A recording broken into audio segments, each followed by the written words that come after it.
You know that feeling when you're completely drained but you can't explain why. You slept 8 hours. You ate well. But there's this exhaustion that lives in your bones. Like something inside you is bleeding out and you don't know where the wound is. Let me tell you, where the wound is, it's not what you think. You've been giving pieces of yourself to people who don't even know your value. And worse, you've been doing it voluntarily. You're not a victim of their cruelty. You're a victim of your own inability to see what's actually happening. People will use you for as long as you let them. Not because they're evil, because you've trained them to. Every time you say yes when your gut screams nitrogen monoxide, you're teaching them that your boundaries are negotiable. Every time you show up for someone who never shows up for you, you're teaching them that your time has nitrogen monoxide price. Every time you accept the leftovers of someone's attention, you're teaching them that you're not worth the main course.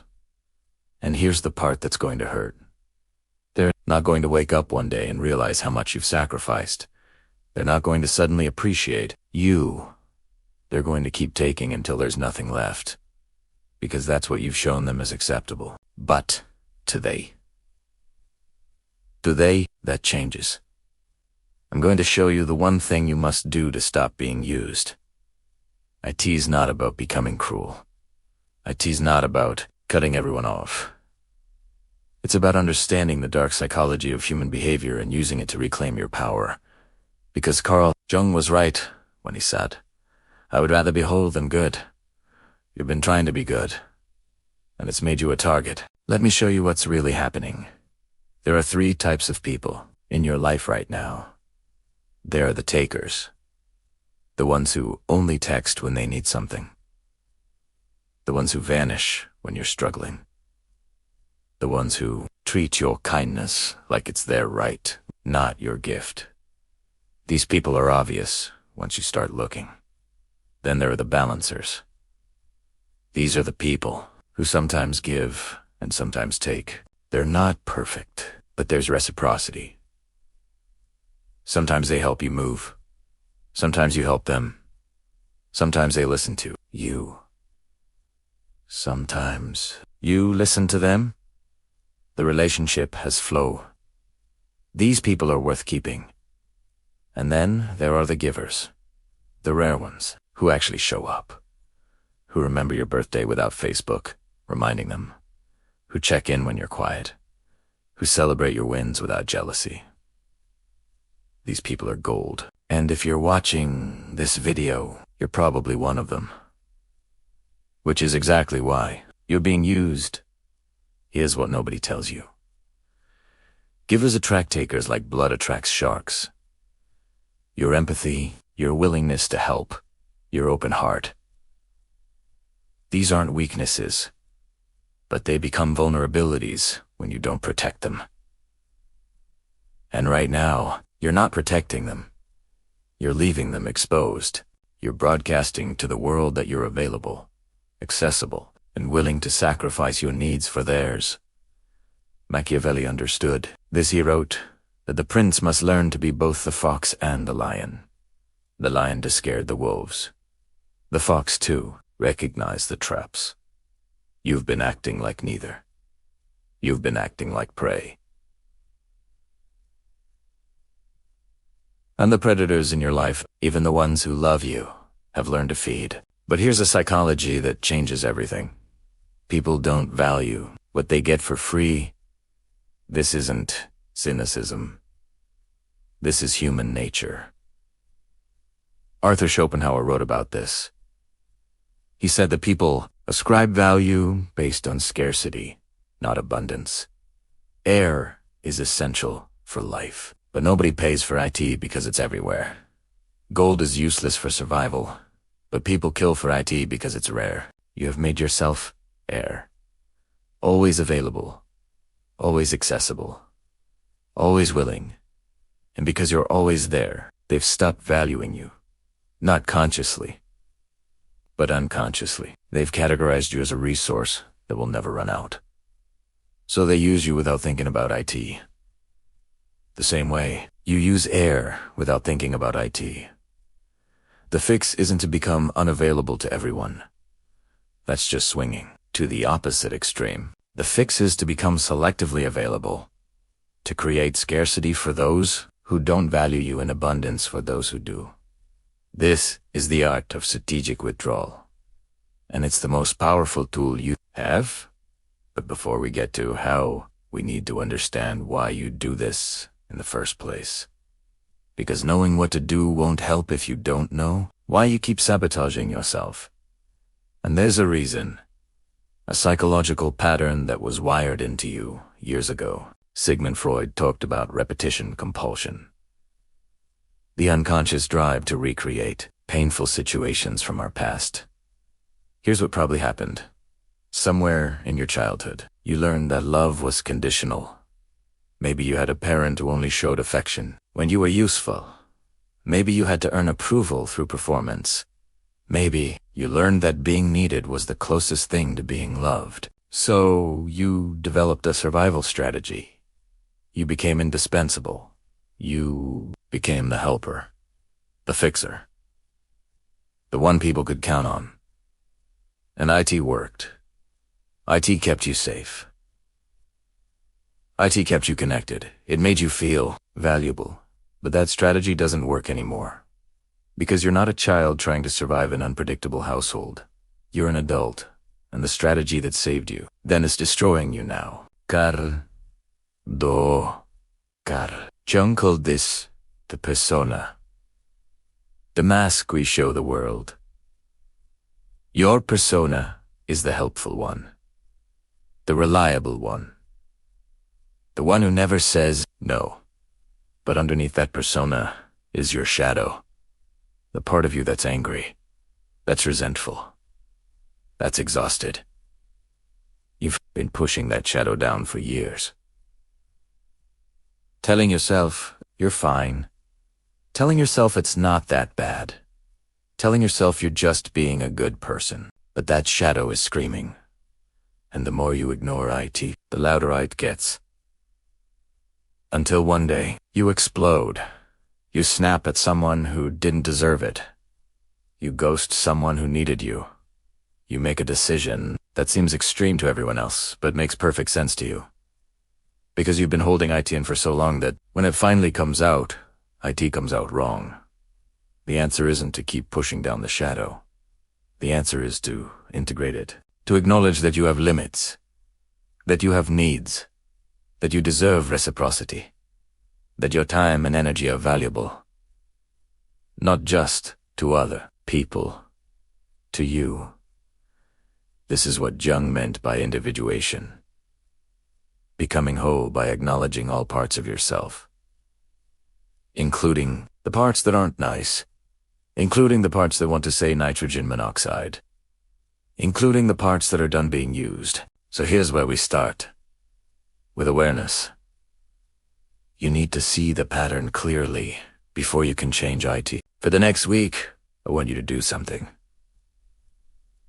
Every time someone asks you for something, pause. Don't answer immediately. Just pause and ask yourself 3 questions. Do I actually want to do this? Would they do this for me? And what am I afraid will happen if I say nitrogen monoxide? Those 3 questions will reveal everything. They'll show you which relationships are reciprocal and which are extractive. They'll show you that most of your yeses come from fear, not generosity. Fear of being disliked. Fear of being abandoned. Fear of being seen as selfish. And once you see that fear clearly, you can start making different choices. But awareness alone won't save you. You need to take action. And that action is what we're going to cover next. The specific thing you must do to stop being used. Are you ready? Here's the thing you must do. It's simple, but it will feel impossible at first. You must learn to say nitrogen monoxide without guilt. Not just saying the word no, but saying ET. And feeling completely AT peace.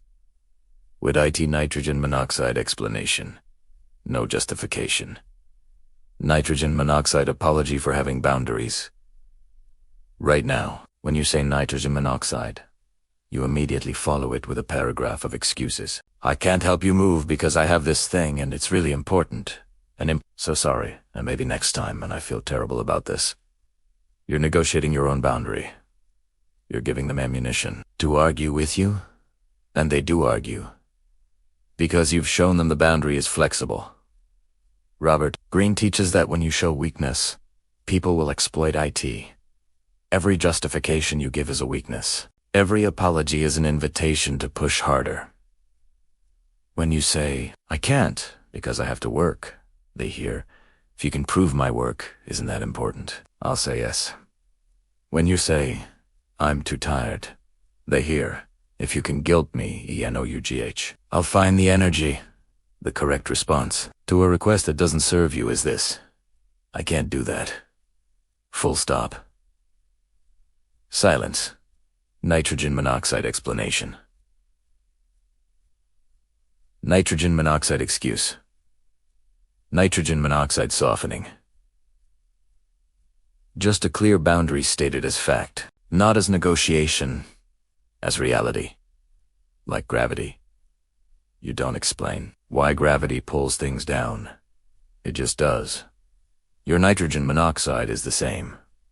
But here's where people get stuck. They think saying nitrogen monoxide without explanation is rude. They think it makes them a bad person. This is the programming we need to delete. Saying nitrogen monoxide without justification isn't rude, it's respectful. You're respecting yourself enough to have boundaries, and you're respecting them enough to be honest instead of making up excuses. Marcus Aurelius wrote that the best revenge is to not be like your enemy. When people manipulate you with guilt, they're being dishonest. They're pretending your nitrogen monoxide hurts them, when really, it just inconveniences them. If you make up elaborate excuses, you're also being dishonest. You're pretending you have external reasons, when the real reason is internal. You just don't want to. The truth is powerful. I don't want to is a complete sentence. That doesn't work for me is a complete sentence. I'm not available is a complete sentence. You don't need to explain why. The why is none of their business. Your time, your energy, your boundaries. These belong to you, not to them. Now, let me address what's going to happen when you start doing this. There will be pushback. The people who have been using you will not accept this quietly. They will test you. They will use 3 main weapons: guilt, anger, and withdrawal. You need to know these are coming so you don't cave when they happen. The guilt will sound like this: I thought you were my friend. I would do this for you. I can't believe you're being so selfish. I really needed you, and you let me down. This is manipulation. Pure and simple. They're trying to make you responsible for their emotions. Don't take the bait.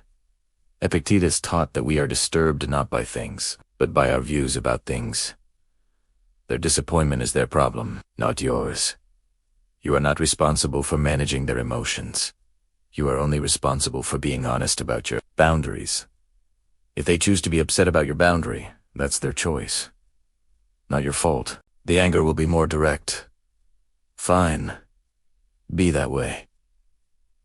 I won't ask you for anything ever again. You've changed, not the person I thought you were. Good. You're not that person anymore. That person was being drained dry. This is them realizing they can't use you anymore. Let them be angry. Their anger is just frustrated entitlement showing its phase. Nietzsche said that one must still have chaos in oneself to give birth to a dancing star. The chaos of their anger is giving birth to your freedom. Sit in the discomfort. Don't try to fix their mood. Don't apologize for having boundaries. Just observe. This is them adjusting to the new reality. Reality where you matter. The withdrawal is the 3rd weapon. They'll pull back. Stop texting. Stop inviting you to things. Act like you don't exist until they need something again. This is the trash taking itself out. If someone only wants you around when you're useful to them, that's not a friend. That's a user. And their absence is a gift, not a loss. Jung understood that we cannot change anything until we accept IT. Accept that some relationships were transactional. Accept that some people only valued your utility. Accept that losing these people is actually winning. Because now you have space for real connections. For people who want you, not what you can do for them. But here's the part that's critical. You can't just say nitrogen monoxide to the takers and keep the same energy with everyone. You have to learn discernment. Remember the three types: takers, balancers, and givers. You need different strategies for each. For the takers, the strategy is simple: withdraw completely. These are the people who fail the 3-question tests every single time. They wouldn't do it for you. You don't want to do it for them. And you're only saying yes out of fear. Cut them off. Not with drama. Not with a big announcement. Just stop being available. Let them text into the void. They'll move on to the next person eventually. For the balancers, the strategy is recalibration. These are relationships worth saving, but they've gotten off balance. Maybe you've been giving 90% and they've been giving 10%. Not because they're malicious, just because you allowed it to, so you recalibrate. You start saying nitrogen monoxide to some requests. You start asking them for help occasionally. You test whether they can reciprocate if they ad hust. Great. If they start pulling their weight, you keep them. If they react like the takers, with guilt and anger and withdrawal, then you've learned something. They were takers pretending to be balancers. And now you know. Either way, you win. You either get a real friendship or you lose a fake one. For the givers, the strategy is abundance.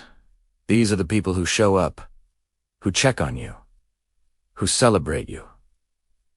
For these people, you say yes more often. Not out of obligation, out of genuine reciprocity. Because when two givers find each other, magic happens. Both people are trying to outgive the other. Both people feel valued. There's nitrogen monoxide scorekeeping, because both people are naturally generous. But here's the key. You can only be abundant with givers if you're protecting your energy from takers. If you're giving to everyone, you have nothing left for the people who deserve IT. This is why boundaries aren't selfish. Boundaries protect your capacity to be generous with the right people. Think of yourself as having 100 units of energy per day. If you're giving 80 units to takers and balancers who don't reciprocate, you only have 20 units left for yourself and the givers. But if you give 0 to takers, 32 balancers who are IT, and 72 yourself and true givers, your life changes. Your energy goes where it's valued, where it creates actual connection, where it builds something real. Now we need to talk about what happens inside you during this process. Because the external changes are one thing.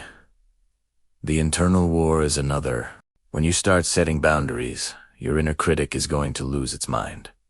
That voice that has kept you compliant for years is going to fight for its survival. It's going to tell you that you're being selfish, that you're being cruel, that you're becoming the kind of person you hate. You need to understand where that voice comes from so you can ignore it. That voice isn't your conscience. It's your conditioning. It's every authority figure who taught you that your needs don't matter. Every parent who said, "Don't be difficult." Every teacher who rewarded compliance and punished assertion. Every friend who called you selfish when you couldn't meet their demands. That voice is a recording, and you're about to delete IT. Carl Jung wrote about the collective unconscious, the shared pool of cultural beliefs we all swim in. One of those beliefs is that good people sacrifice themselves for others. That virtue means suffering. That boundaries mean you're cold. This is a lie that keeps people enslaved. Real virtue isn't martyrdom. Real virtue is balance. Giving from overflow, not depletion. Here's how you know the difference. When you give from overflow, you feel energized. You feel good. There's joy in IT. When you give from depletion, you feel resentful. You feel tired. There's a heaviness to it. Your body knows the difference, even if your mind doesn't. Start listening to your body. Pay attention to how you feel after interactions.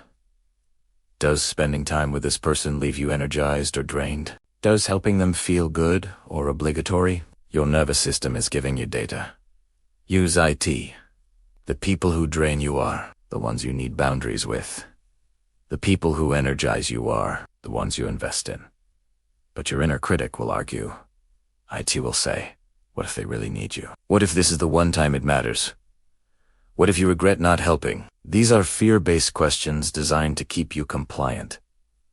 Let me give you better questions. What do I need right now? Does saying yes serve my growth? Am I helping them or enabling their dysfunction? Because here's a dark truth. Sometimes helping people hurts them. When you constantly rescue someone, you prevent them from developing their own strength. When you always say yes to your friend who never manages their time, you're teaching them they don't have to. When you always lend money to someone who never pays you back, you're enabling their financial irresponsibility. Jordan Peterson talks about this. He says that if you act like you're not important, people will treat you like you're not important. And eventually, you'll start to believe it. Your self-worth will erode. You'll become bitter. You'll become the resentful person who keeps score because you've been giving without receiving for so long that you're desperate for validation. This is the trap. You think you're being selfless, but you're actually destroying yourself. And a destroyed person can't help anyone. You're not a resource that regenerates infinitely. A human being with limits. And those limits are sacred. Protecting them isn't selfish. It's necessary for survival. So, when the inner critic says you're being selfish, you respond with this. I'm being self-preserving. There's a difference. Selfish means I only care about me. Self-preserving means I care about me too. Not instead of others. In addition to others. I matter as much as they do. Say IT until you believe IT. Now let's talk about what successful boundary setting actually looks like in practice. Because theory is useless without application. I'm going to give you 3 real scenarios and show you the wrong response and the right response. Scenario 1. A coworker asks you to cover their shift for the 3rd time this month. You have plans, but they're not urgent. The wrong response is, I guess I can cancel my plans. It's fine. I didn't really want to go anyway. You've just taught them your time is negotiable. The right response is, I'm not available. You'll need to find someone else. They push back. Come on, I really need this. I'd do it for you. You hold firm. I understand. You need help. I'm still not available. Nitrogen monoxide apology. Nitrogen monoxide explanation. Boost boundaries scenario. 2. A family member calls crying about the same problem they've had for 5 years but refuse to address. They want to vent for an hour. You're exhausted. The wrong response is to force yourself to listen while building resentment. The right response is, I can see you're hurting and I want to support you. Right now, I don't have the capacity to hold this. Can we talk tomorrow when I'm more present? You've been honest without being cruel. You've set a boundary while showing care. Scenario 3. A friend always cancels plans last minute but expects you to drop everything when they're free. They text asking if you can hang out tonight. You're free, but you're tired. The wrong response is, sure, where do you want to meet? Even though you're dreading IT. The right response is, I'm staying in tonight. Let's plan something next week. They get upset. You're never free. Anymore, you don't defend. Next week works better for me. Let me know if you want to make a plan. You've redirected without explaining yourself. See the pattern? In each scenario, the right response is honest, brief, and firm. IT acknowledges the other person without betraying yourself. IT holds the boundary without aggression. This is the balance. You're not attacking them. You're protecting you. But here's what takes time to learn. Boundaries aren't punishment. They're not meant to hurt people. They're meant to protect you. Sometimes people will feel hurt by your boundaries. That's not the same as you hurting them. Their hurt is their response to not getting what they want. That's different from you actively trying to harm them. Machiavelli wrote that it's better to be feared than loved if he cannot be both. But I'd modify that for relationships. It's better to be respected than liked, because respect lasts. Liking is conditional on you being useful. Respect comes from you being authentic, from you having standards, from you valuing yourself enough to enforce boundaries. The people who truly care about you will respect your boundaries. They might be confused at first. They might ask what changed, but they'll adjust. Because they value the relationship, not just your utility. The people who don't respect your boundaries don't respect you. And those people were never really in your corner. Here's the hard truth you need to hear. Some relationships will end when you start setting boundaries. And that's not a bug. That's a feature. The relationships that end were built on you being smaller than you are, on you giving more than you should, on you betraying yourself to keep someone else comfortable. Those relationships needed to end were slowly killing you. Arthur Schopenhauer said that all truth passes through 3 stages. First, it's ridiculed. Then it's violently opposed. Then it's accepted as such. Your journey with boundaries will follow this path. First, people will laugh. Oh, you're setting boundaries now? That's cute. Then they'll fight. They'll guilt and manipulate and rage. Then they'll adjust, and they'll realize this is who you are now, and they'll either respect it or leave. Both outcomes are victories, because you're nitrogen monoxide longer available for people who don't value you. You've created space for people who do. You've stopped bleeding energy into relationships that drain you. You've started investing energy into yourself and genuine connections. This is how you heal. Not by trying to change other people, by changing how you respond to them. Now we need to address the biggest obstacle to all of this. The fear. The fear that if you stop being useful, you'll be alone. The fear that your worth is tied to what you do for others.